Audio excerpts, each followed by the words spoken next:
Boa noite, amada igreja, irmãos, amigos. Peço que abram suas Bíblias em Números capítulo 11. Números capítulo 11, esse vai ser o texto na qual a palavra de Deus vai ser exposta. O tema da nossa mensagem é a suficiência de Deus em meio às nossas insatisfações. A suficiência de Deus em meio às nossas insatisfações. Antes de iniciar de fato o próprio texto, eu quero fazer uma introdução e um contexto histórico, mas eu quero iniciar perguntando, e você responda na sua mente, no seu coração: você já murmurou alguma vez na sua vida? Pense aí. Teve alguma situação na sua vida que você já reclamou? Porque a murmuração é a reclamação. Você já reclamou, murmurou essa semana? Será? Você murmurou hoje, no dia do Senhor? Nós, seres humanos, pessoas, nós constantemente murmuramos. E isso é um pecado, meus irmãos. Muitas vezes nós não damos o devido valor, achamos que é uma coisa pequena, mas essas pequenas coisas, esses detalhes, às vezes pode se tornar um problema muito grande, muito grave. Então, esse texto de Números 11, ele vai falar exatamente aquele texto muito conhecido que fala sobre a murmuração do povo de Israel. Aquele texto bem conhecido que os irmãos conhecem bem, que vai falar sobre a provisão de Deus, das codornizes, né, da carne.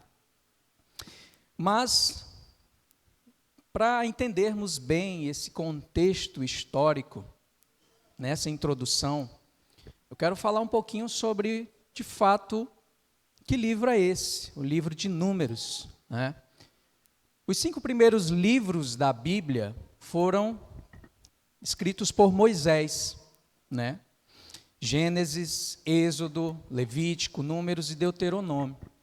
Eles costumam ser chamados de a lei ou o Pentateuco, do grego Pentateucos, ou o livro de 5 volumes, no qual o escritor Moisés, o livro de Números, ele é o 4º livro da Bíblia.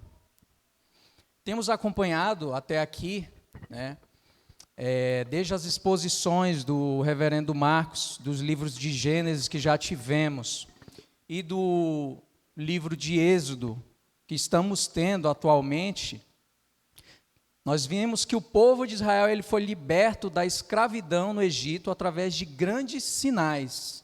Nós vimos o mar se abrir, nós vemos as pragas no Egito, nós vemos o Senhor levando esse povo, cuidando desse povo através da nuvem, de dia,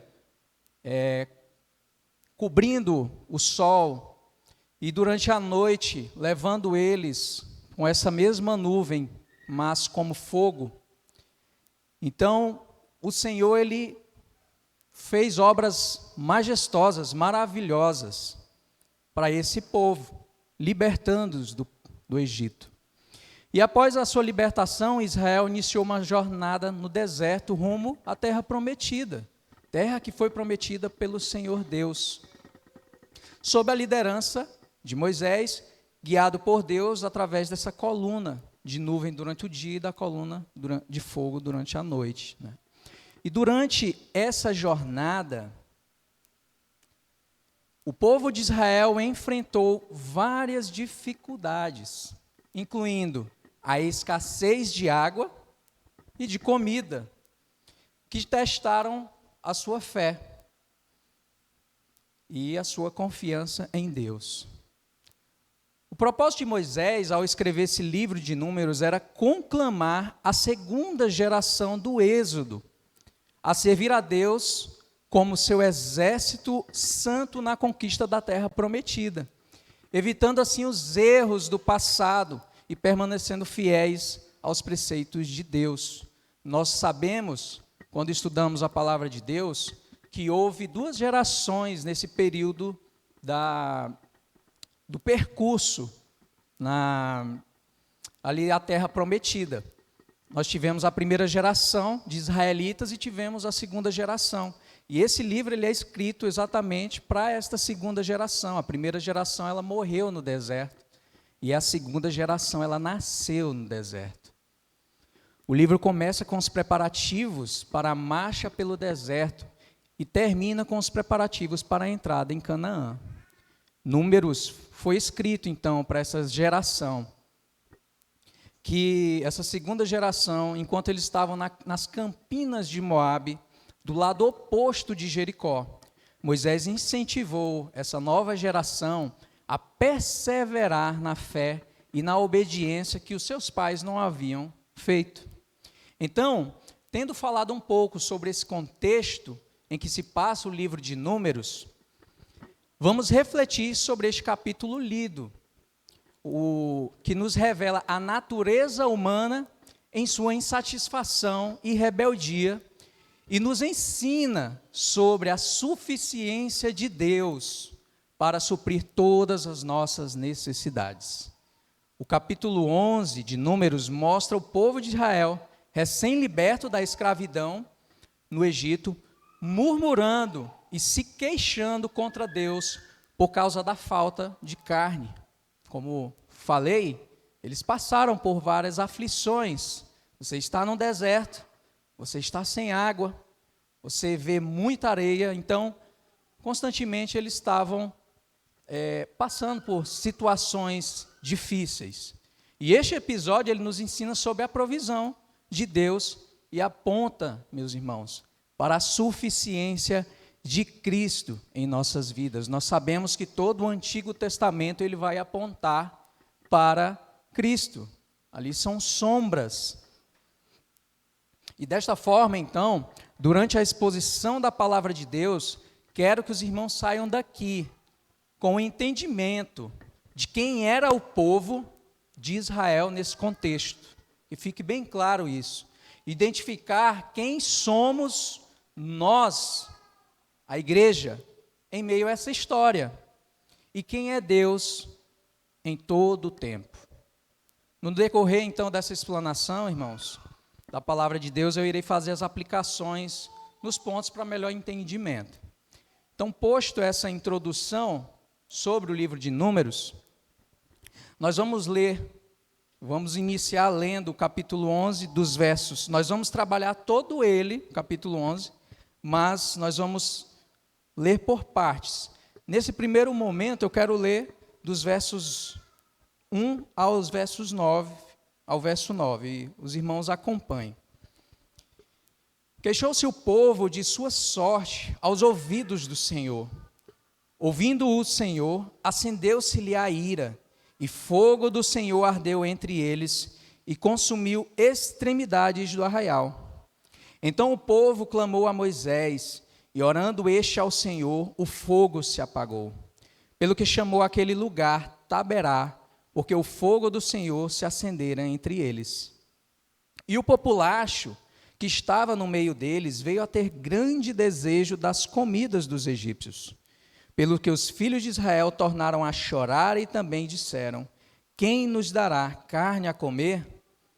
Lembramo-nos dos peixes que no Egito comíamos de graça, dos pepinos, dos melões, dos alhos silvestres, das cebolas e dos alhos. Agora, porém, seca-se a nossa alma, e nenhuma coisa vemos senão este maná. Era um maná como semente de coentro, e a sua aparência semelhante à de bidélio. Espalhava-se o povo e o colhia, e em moinhos o moía, ou num grau o pisava, e em panelas o cozia, e dele fazia bolos. O seu sabor era como o de bolos amassados com azeite. Quando de noite descia o orvalho sobre o arraial, sobre este também caía o maná. Então, nessa primeira parte, a gente vê a murmuração dos israelitas, né? A insatisfação desse povo. Eles murmuravam e queixavam-se.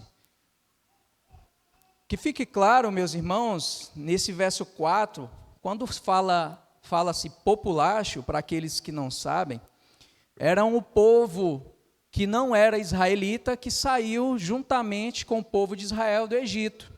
Então eram outras nações, outros povos, saíram junto. Então e esse populacho, esse povo, ele estava no meio do povo de Israel. E eles começaram a reclamar, a murmurar, partiu deles. Mas aí o que aconteceu? O povo de Israel começou a olhar como eles estavam olhando e começou a murmurar contra o Senhor e a desejar as iguarias do Egito, né? Então, o povo de Israel era um povo insatisfeito, que começa a murmurar e a se queixar da provisão de Deus no deserto, especificamente em relação à falta de carne para comer. Eles lamentam a sua condição atual e desejam voltar ao Egito, onde tinham um alimento mais variado, mesmo estando escravizados. Então, eles começaram a lembrar das comidas do Egito. E lembrando que eles eram escravos, né?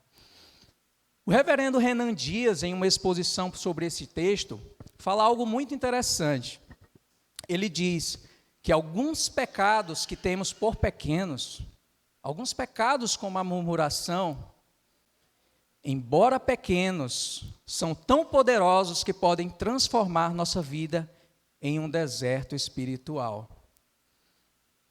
E a murmuração, meus irmãos, não sei se vocês já tiveram esse entendimento, mas a murmuração, ela é contagiosa. Quando algumas pessoas começam a murmurar no meio da igreja, no meio do povo, ou em qualquer outra situação, quando outras pessoas elas estão insatisfeitas com aquela situação também, muitas vezes ela não estava falando, mas ela começa também a falar e a reclamar. E aí a gente vê como aconteceu com o povo de Israel também. Alguns estavam insatisfeitos, mas devido a outros reclamar, começaram a murmurar também. Os israelitas, apesar de terem sido libertos da escravidão do Egito por Deus, demonstram ingratidão e insatisfação. Eles são o povo eleito de Deus, mas ainda carregam uma mentalidade de escravidão e desconfiança. O povo de Israel começou a queixar-se das dificuldades no deserto. Imagina você andando pelo deserto durante anos. De fato não é fácil. De fato, você vai passar por certas provações. E muitas, Deus testou a fé de fato dos israelitas. O povo de Israel esqueceu rapidamente das maravilhas de Deus. Interessante porque Deus libertou eles com sinais e prodígios, o mar se abrindo, o povo andando em meio a esse mar com pés secos, as colunas da nuvem de fogo, o monte Sinai pegando fogo, e o povo esqueceu de tudo isso. Eles são um reflexo da condição humana, frequentemente insatisfeitos e propensos a reclamar. Hoje nós temos muitas pessoas ao nosso redor que, se pararmos para analisar, existem pessoas que reclamam o dia todo, são insatisfeitas. Será se nós não estamos no meio desse povo também? Reclamando, insatisfeitos, murmurando. Muitas vezes, meus irmãos, nós somos também assim. Nós somos tentados a murmurar quando as circunstâncias não são favoráveis. Quando nós estamos bem no nosso dia a dia, no nosso conforto, conseguimos pagar nossas contas, temos o nosso trabalho, dificilmente nós vamos reclamar. Mas aí você fica desempregado, você não consegue suprir as necessidades do seu lar, você começa a duvidar do Senhor. Vocês já pararam para perceber isso? Eu já analisei isso. Muitas vezes nós confiamos na nossa própria força e nós esquecemos do Senhor. E quando nós olhamos para trás, Deus já fez coisas tão maravilhosas por nós, já nos curou de enfermidades, já nos deu alimento no dia que nós achávamos que não íamos ter, e acabamos esquecendo desse Deus que provê todas as coisas. Então, nós esquecemos da bênção e da fidelidade de Deus. Assim como os israelitas, nós somos rápidos a esquecer as obras de Deus e lentos em confiar nele. Mas não só isso, meus irmãos. Essa insatisfação do povo, aqui em Números, da murmuração, das queixas, eles também desejavam pelo passado. Além dessas murmurações, os israelitas eram pessoas que, apesar de estarem a caminho da terra prometida por Deus, eles começaram a desejar voltar ao Egito por causa das lembranças das comidas que tinham lá, esquecendo-se da opressão e do sofrimento que lá eles enfrentaram. Esse desejo pelo passado revela uma falta de contentamento com o que Deus estava provendo no presente. Nós vimos aqui que existia o maná, Deus estava provendo o maná, e o maná, ele foi mandado por Deus por todo esse período que o povo de Deus, os israelitas, passaram no deserto. E como vemos aqui, ele tinha um sabor como de bolos amassados, no verso 8, com azeite. Em outra passagem, eles eram como bolos com gosto de mel. Então, era delicioso. Mas não, eles estavam querendo carne. Eles desejavam a carne que eles comiam no Egito.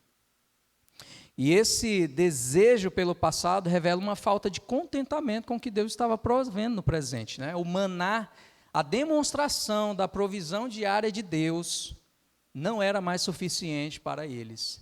Eles desejavam o passado.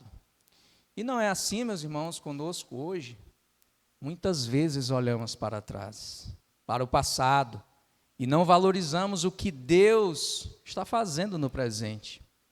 Precisamos, então, aprender a valorizar a provisão diária de Deus e confiar que Ele está nos guiando para algo melhor. Então, para quem está anotando, né? Esse foi o primeiro ponto, a insatisfação do povo. Murmurações e queixas e o desejo pelo passado. Mas um segundo ponto também dessa exposição, nós vemos aqui a provisão de Deus.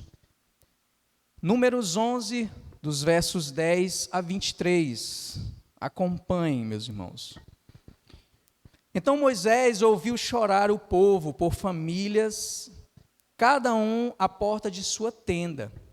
E a ira do Senhor grandemente se acendeu e pareceu mal aos olhos de Moisés. Disse Moisés ao Senhor: por que fizeste mal a teu servo?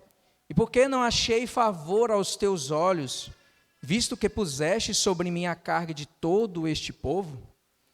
Concebi eu, porventura, todo este povo?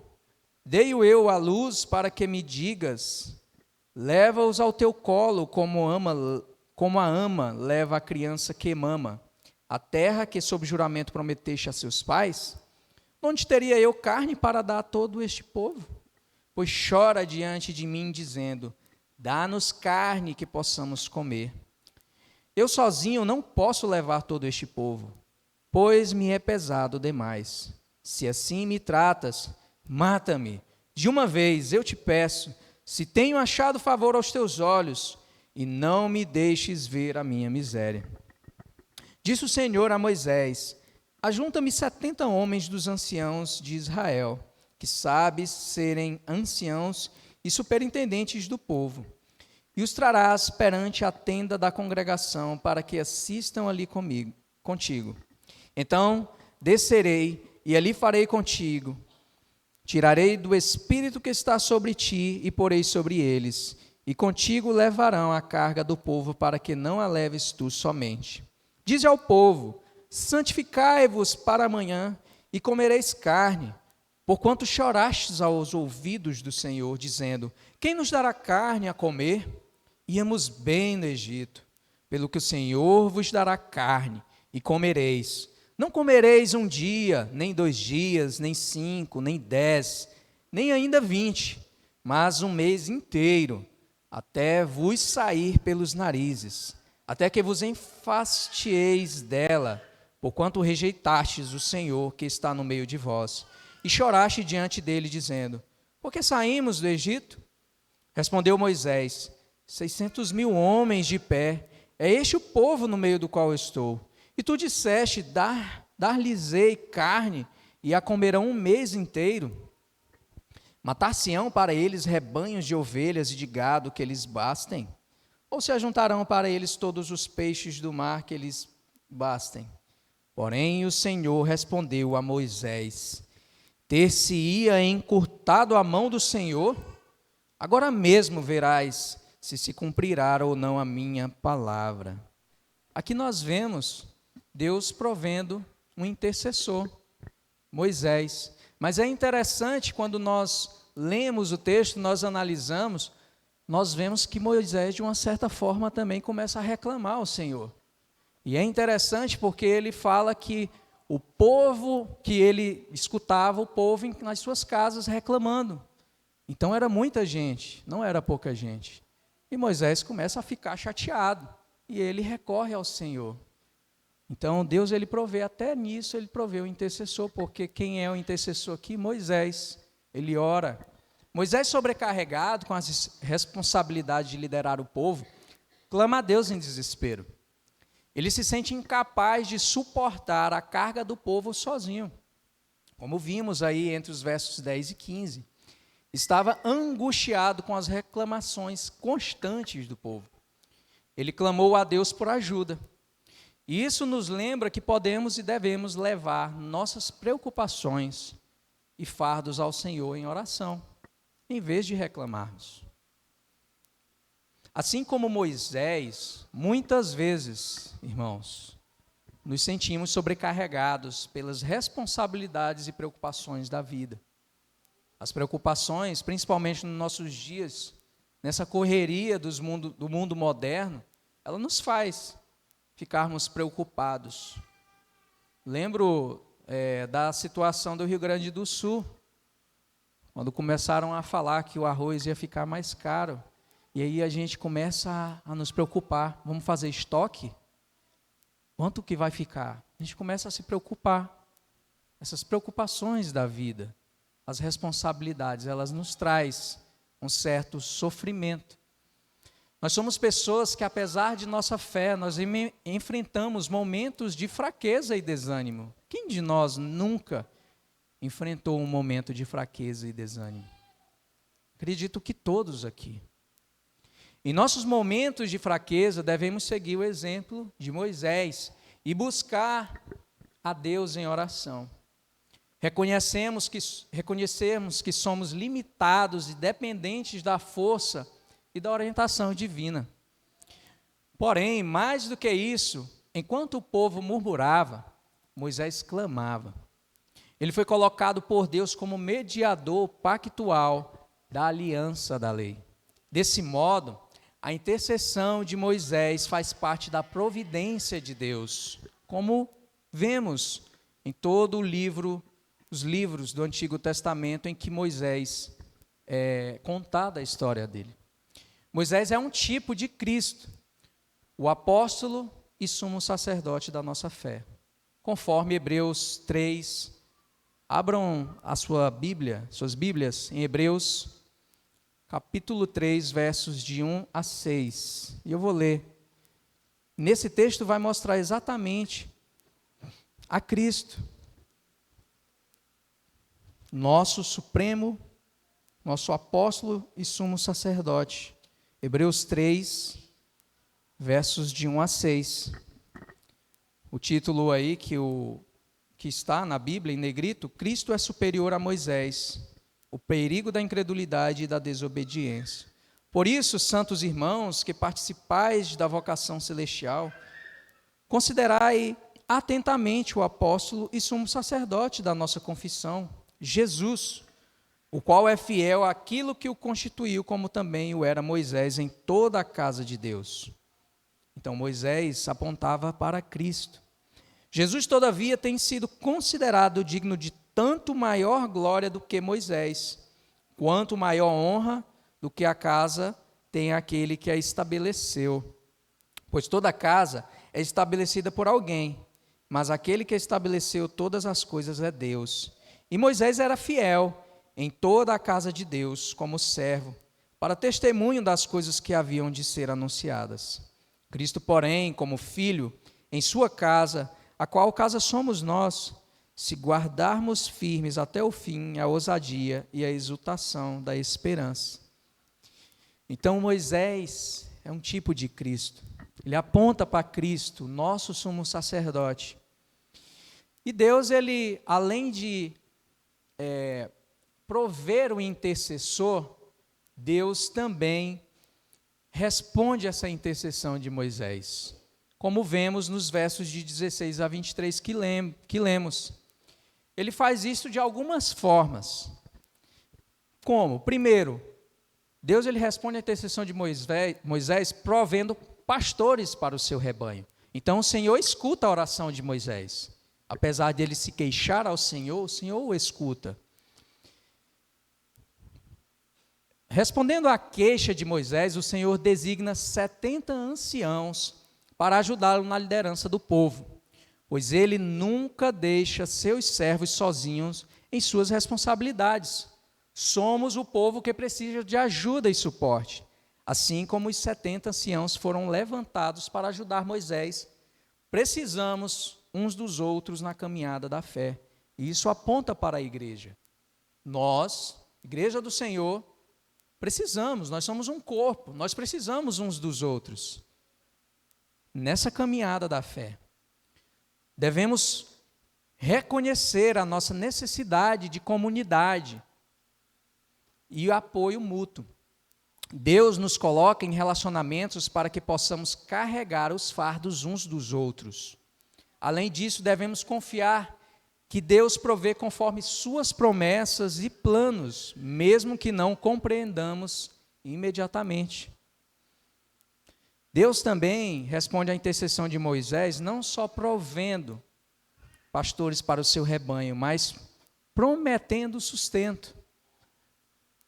Deus promete satisfazer o desejo do povo por carne, enviando codornizes ao acampamento de Israel, mostrando assim sua misericórdia e cuidado.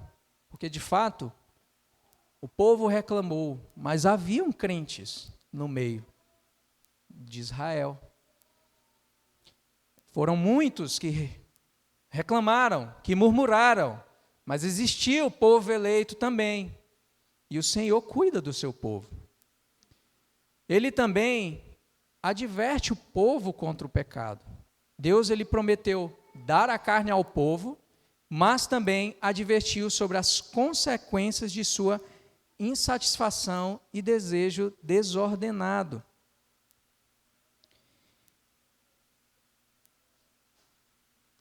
E Deus, ele provê o sustento.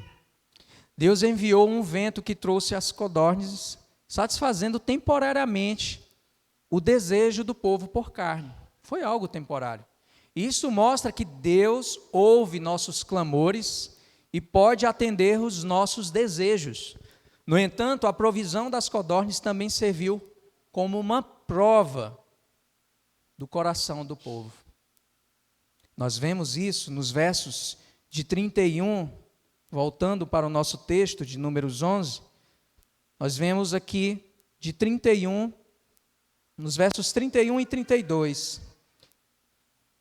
Então, soprou um vento do Senhor e trouxe codornizes do mar e as espalhou pelo arraial quase caminho de um dia ao seu redor, cerca de 2 côvados sobre a terra, ou seja, tinha quase 1 metro de altura de codornizes E alguns estudiosos falam que era em torno de uns 30 quilômetros a extensão de raio onde essas codornas estavam ali, vindo do mar. E o Senhor, Ele provê. Levantou-se o povo, 32, todo aquele dia e à noite, e o outro dia, e recolheu as codornizes. O que menos colheu teve 10 homens, e as estenderam para si ao redor do arraial. Então o Senhor, Ele proveu esse sustento de carne para o povo, mas Ele também serviu como uma prova do coração do povo. Deus se revela como um Deus que ouve e responde, como o provedor fiel, que atende às necessidades do seu povo, mesmo quando eles não são gratos, mas também como um pai amoroso. Ele prova, repreende e disciplina o seu povo amado. Não é isso que o Senhor faz conosco? O Senhor nos prova para quê? Para sermos aprovados. E o nosso terceiro ponto é as consequências da insatisfação e ingratidão do povo. Nós lemos do 31 ao 32, mas vamos continuar a leitura, 33 ao 35. Estava ainda a carne entre os seus dentes, antes que fosse mastigada, quando se acendeu a ira do Senhor contra o povo, e o feriu com praga muito grande, pelo que o nome daquele lugar se chamou Quibrote Atavá, porquanto ali enterraram o povo que teve o desejo das comidas dos egípcios. De Quibrote Atavá partiu o povo para Azerote e ali ficou. Ou seja, Deus tinha falado que ia ter consequências para Moisés, por causa dessa ingratidão do povo. E nós vemos que morre gente no meio. E quem morre, a Bíblia deixa bem claro, aquele povo, ele feriu com praga aqueles que reclamavam e que estavam desejando a comida dos egípcios. Está no verso 34. Apesar da provisão de Deus, o povo ele se entrega à voracidade, a comer a carne. E muitos são atingidos por uma praga enviada por Deus como consequência de sua ingratidão e murmuração. Então há consequências quando murmuramos, meus irmãos, quando nós reclamamos, quando nós somos ingratos contra o Senhor, há consequências. Mas Deus, Ele é fiel e provê conforme as suas promessas. Contudo, Ele também usa as suas provisões para testar e revelar nosso coração. Devemos ser gratos e contentes com o que Ele nos dá, reconhecendo sua soberania. E a ira de Deus, ela é poderosa. Deus, Ele é justo. Deus, Ele é santo. Deus, Ele é um Deus paciente. Mas também Ele julga a ingratidão e a rebeldia. A sua ira se acende contra a desobediência, mas Ele é sempre justo em tudo e em todo o seu julgamento. Enquanto o povo ainda estava comendo a carne, a ira do Senhor se acendeu contra eles por causa da sua ingratidão e rebeldia. E muitos foram feridos por uma praga. Isso nos ensina que a insatisfação e a murmuração contra Deus tem sérias consequências. Devemos temer e respeitar a Deus, reconhecendo que Ele é santo e justo. Nossa insatisfação e murmuração, irmãos, não passa despercebidos por Ele. Nós devemos buscar viver em obediência e gratidão, confiando em sua bondade. Lembremos, meus irmãos, que o amor de Deus, ele não é indiferente ao nosso pecado. E para onde tudo isso aponta quando nós lemos esse texto? Como eu falei no início, vai apontar para Cristo. Cristo é a nossa verdadeira suficiência. Não tem como nós expormos a palavra de Deus e não apontar para Cristo. Cristo, ele é o nosso fiel intercessor, assim como Moisés foi o intercessor nesse contexto do Antigo Testamento, Cristo é o nosso fiel intercessor atualmente. Se nossas orações chegam ao Pai, é porque temos o fiel intercessor de nossas vidas, Cristo Jesus. Cristo também, meus irmãos, é o pão da vida. Nesse sentido, ele é tanto o provedor, pois ele é Deus, como também ele é a provisão. Em Cristo, Deus se revela como o pão da vida, aquele que satisfaz plenamente nossas necessidades espirituais e físicas. Jesus declara, lá em João 6:35, vamos abrir, João 6:35. Eu quero ler, na verdade, os 6, do 31 ao 35. Nós vamos ver que, exatamente, Cristo ele vai falar sobre o pão. João 6, 31 a 35. E ele vai falar do maná, nesse contexto também. Nossos pais comeram o maná no deserto, como está escrito. Deu-lhes a comer pão do céu. Replicou-lhe Jesus, em verdade vos digo, não foi Moisés que vos deu o pão do céu. O verdadeiro pão do céu é meu Pai quem vos dá. Porque o pão de Deus é o que desce do céu e dá vida ao mundo. Então lhe disseram, Senhor, dá-nos sempre desse pão. Declarou-lhes, pois, Jesus, eu sou o pão da vida. O que vem a mim jamais terá fome, e o que crê em mim jamais terá sede. Assim como o maná no deserto, Cristo é a provisão diária que sustenta a nossa vida espiritual. Esse contexto que Cristo fala é exatamente da nossa vida espiritual. Ele é suficiente para todas as nossas necessidades. Devemos nos voltar a Cristo como nossa fonte de satisfação e provisão. Ele é suficiente para nos sustentar em todas as áreas da vida. Você tem passado por alguma aflição, por alguma necessidade? Dobre os seus joelhos, clame ao Senhor. Ore da forma correta, não murmurando, mas sendo grato a Deus pelo que você já recebeu dele, pois ele já proveu para o seu povo. Cristo também é o nosso contentamento. Somos chamados a encontrar nosso contentamento em Cristo. Paulo, em Filipenses 4:11, 13, e eu peço que os irmãos abram, fala sobre aprender a estar contente em qualquer situação. Ele afirma que tudo pode naquele que o fortalece, referindo-se a Cristo. Então leiamos Filipenses 4, um texto muito conhecido também, Filipenses 4, 11 a 13. Digo isto não por causa da pobreza, porque aprendi a viver contente em toda e qualquer situação. Tanto sei estar humilhado, como também ser honrado. De tudo e em todas as circunstâncias já tenho experiência, tanto de fartura como de fome. Assim de abundância como de escassez.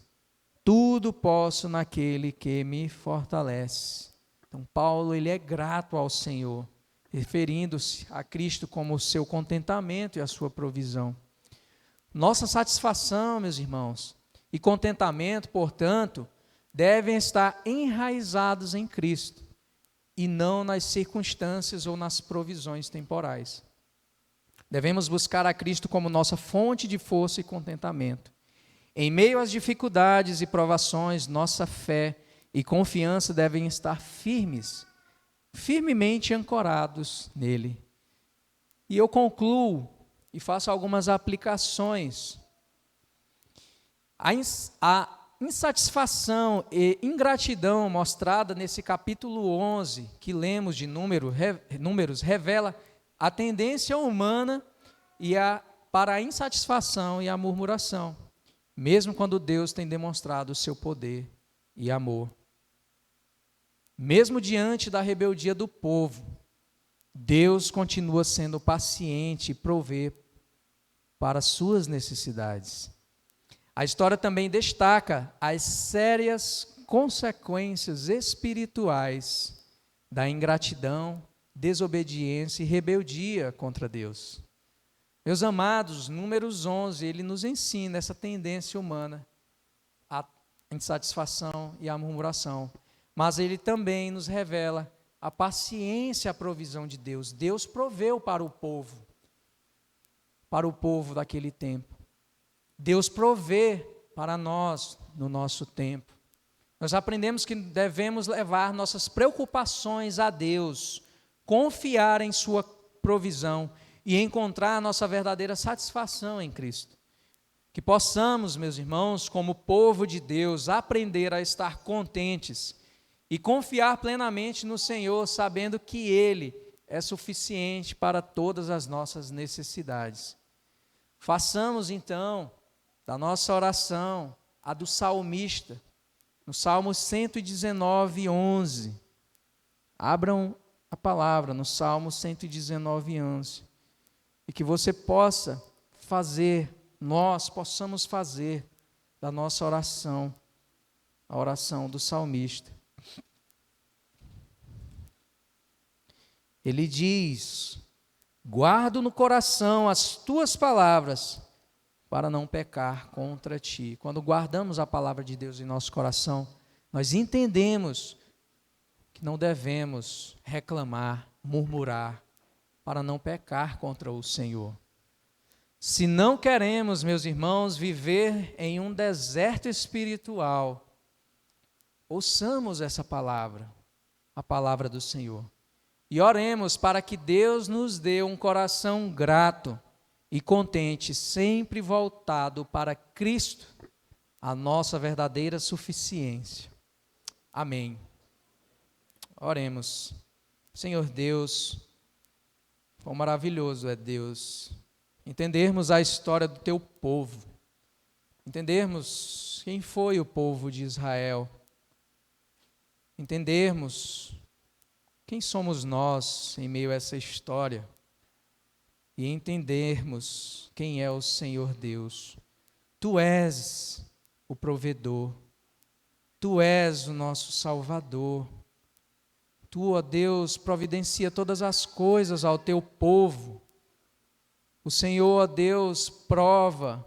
O Senhor, ao mesmo tempo, nos direciona, nos capacita, nos ensina a entendermos e a sermos gratos ao Senhor por tudo, mesmo que passemos por aflições, por dificuldades, o Senhor sempre provê a saída, sempre provê o escape, e o Senhor sempre nos mostra que devemos estar contentes, assim como Paulo, em toda e qualquer situação. Por isso, ó Deus, a minha oração, Senhor, é para que a Tua igreja venha a entender que o Senhor é um Deus que provê todas as nossas necessidades.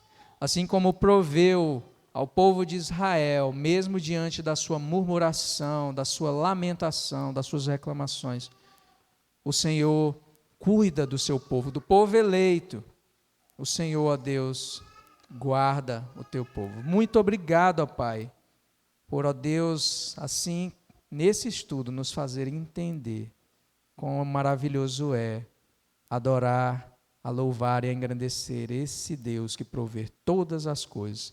E nos ensina, ó Deus, e nos faz lembrar que a nossa passagem nesse mundo é transitória, é passageira. Nós, ó Deus, almejamos os céus, a presença do Senhor, e estaremos face a face com o nosso Salvador Jesus Cristo. Ó Deus, faz a tua igreja ansiar a cada momento, esperando confiante no Senhor, nesse Deus que provê também a nossa salvação. Muito obrigado, ó Pai, no nome de Cristo Jesus. Amém.